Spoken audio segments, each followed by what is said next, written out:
Ingat tidak? Saya pernah bercerita,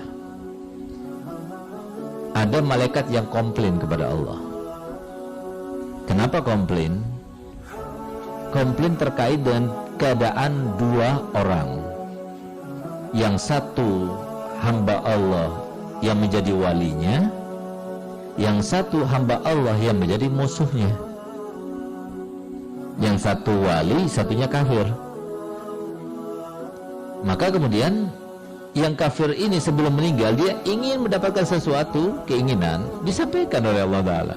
Padahal itu nggak mungkin, seharusnya nggak mungkin. Tapi Allah merintahkan malaikat tuh menghadirkan apa yang diinginkannya. Apa itu? Dia menginginkan sebuah ikan. Ikan itu nggak ada kecuali di kutub sana. Padahal antara dirinya ke kutub itu beribu-ribu mil. Beribu-ribu mil. 1 mil itu 2 kilo kurang seperempat. Ini beribu-ribu mil.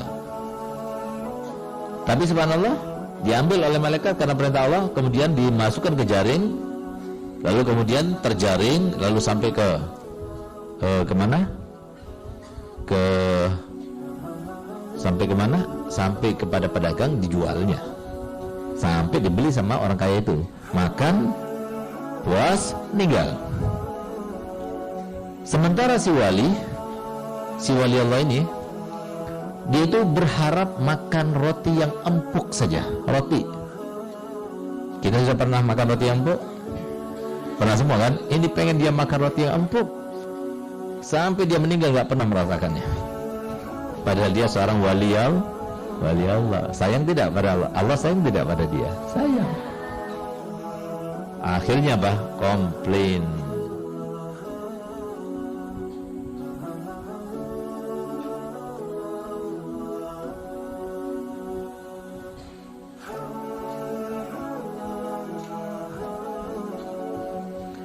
Akhirnya komplain kepada Allah Ta'ala.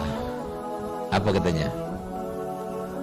Dia bilang, ya Rabb, ini orang yang kau cintai, tapi kau tidak penuhi permintaannya, permohonannya, tidak direalisasikan keharapannya.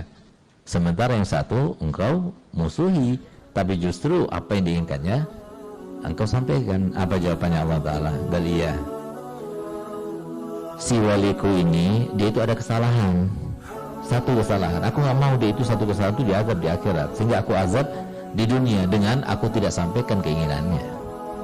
Sementara yang musuhku ini ada satu kebaikan yang dilakukannya, aku tidak mau dia itu berharapkan kebahagiaan kelak nanti di akhirat, sehingga satu kebaikan itu aku berikan kepadanya dengan aku realisasikan keinginannya. Jadi jangan kita katakan, wah dia itu hidupnya senang, banyak harta dan sebagainya, berarti dia senang, berarti dia muliakan Allah Ta'ala. Belum tentu. Jadi barometer di sini, kalau kita mau tahu mana orang yang senang, mana orang yang bahagia, maka lihat ketakwaannya. Ini orang sholatnya selalu jamaah, dia selalu baca wirid, dia tidak pernah menzalimi orang, dia selalu melaksanakan kewajiban, dia selalu menjauhi segala larangan. Lihat, pasti hidupnya bahagia. Walaupun dia miskin, pasti dia bahagia hidupnya. Walaupun dia kaya, pasti dia hidupnya bahagia. Walaupun dia itu seorang pejabat, pasti dia itu bahagia. Walaupun dia seorang alim, pasti dia bahagia. Walaupun dia seorang perempuan, pasti dia bahagia. Walaupun dia masih remaja gitu. Jadi nggak ada kaitannya dengan laki, perempuan, status sosial, itu nggak ada kaitannya. Tapi semuanya itu kembali kepada ketakwaan. Yang bertakwa dialah yang senang. Yang tidak bertakwa, yang banyak dosa, dialah yang susah. Kenapa? Itu sudah sebuah kepastian daripada Allah Ta'ala yang tidak mungkin dirubah. Sehingga Allah Ta'ala berkali-kali berfirman dalam Al-Quran, walan tajida li sunnatillahi tabdila. Dalam ayat lain, walan tajida li sunnatillahi tahwila. Gak bisa berubah. Itu sudah yang menjadi patokan atau barometer atau ukuran standar hidup itu seperti itu. Wa tilkal ayyam nudawiluha bainan nas. Jadi hari-hari itu terus akan kami berikan dan sodorkan, kami bentangkan kepada manusia. Untuk apa? Supaya mereka sadar kami ingin jadi seperti apa, modelnya seperti apa. Mau jadi seperti model Karun, ya udah, lihat nanti akhirnya kayak begini. Kamu ingin modelnya seperti Nabi Harun, seperti Sayyidatuna Maryam. Coba lihat Sayyidatuna Maryam, hidupnya susah nggak? Susah nggak? Susah, perlu mujahadah. nggak pernah keluar daripada mihrabnya, nggak pernah lihat laki-laki, nggak pernah jalan-jalan di mall, nggak pernah masuk ke Dufan, nggak pernah lihat TikTok gitu. Tapi lihat bagaimana hidupnya. Apa yang diinginkannya, buah-buahan yang tidak ada di musimnya ada di kamarnya. Dan buah-buahan itu tidak busuk. Coba lihat.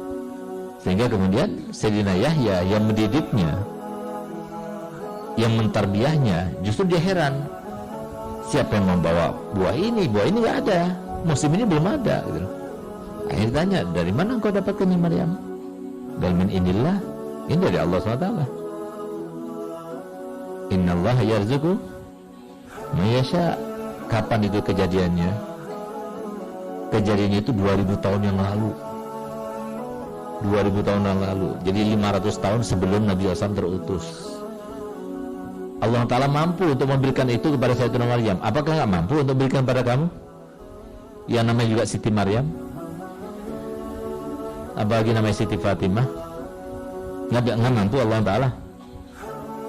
Oh, sekarang zamannya modern. Jadi kalau sudah zaman modern berarti Allah nggak mampu, kurang kemampuannya. Tetap saja asaki, bagi yang memberikan minum orang-orang dahulu sampai sekarang masih tetap siapa dia? Yang membahagiakan orang dahulu sampai sekarang masih yang memberikan sengsara orang dahulu juga sampai sekarang masih Nah, tinggal kita berusaha mau memposisikan diri kita itu di mana gitu. Jadi seperti itu.